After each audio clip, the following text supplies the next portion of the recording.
الحمد للہ وکفا وسلام علی عبادہ الذین اصطفی اما بعد۔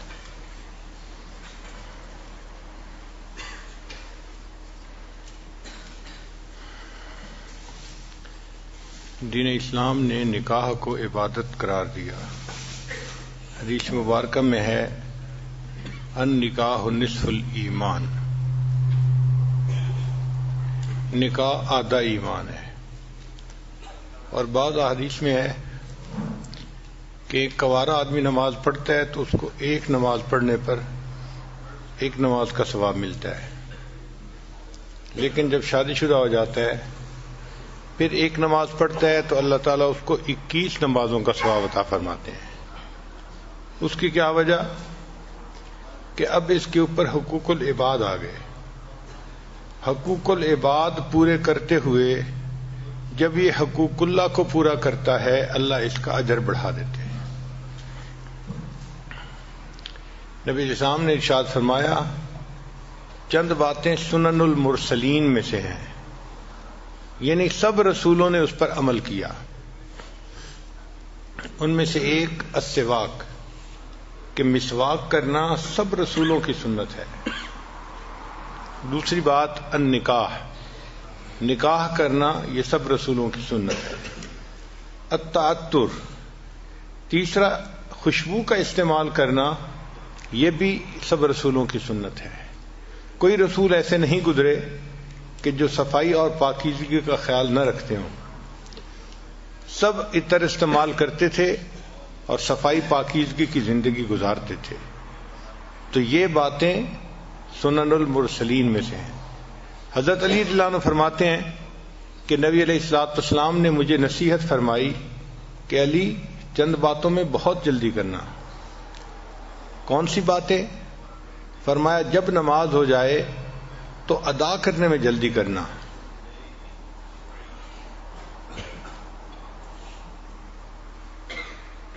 اور دوسرا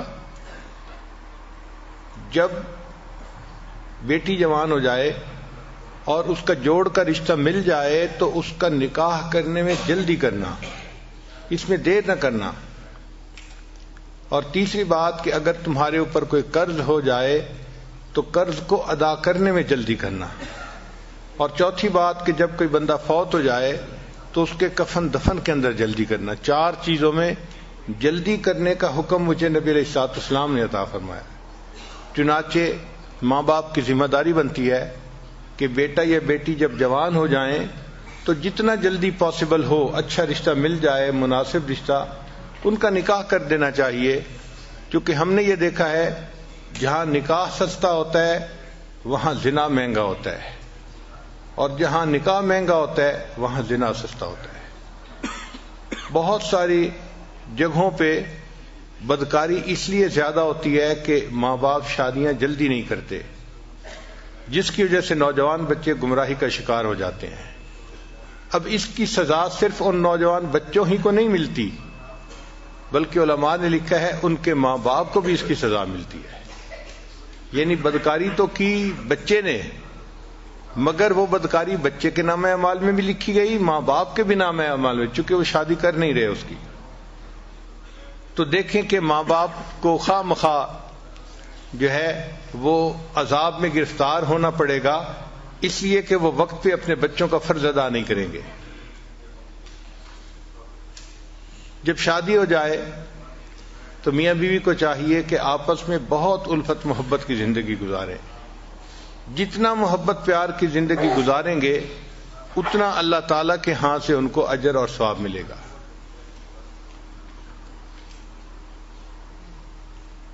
انسان ہے، جب مل جل کر رہتے ہیں تو آپس میں ایک دوسرے کے ساتھ کھٹ پٹ ضرور ہو جاتی ہے۔ کسی کا موڈ کیا ہے، کسی کا موڈ کچھ اور ہے، اور کئی مرتبہ دوسرے کے انڈرسٹینڈ کرنے میں بھی مشکل ہوتی ہے، غلط فہمی ہو جاتی ہے۔ تو اس وجہ سے آپس میں رنجشیں بھی ہو جاتی ہیں۔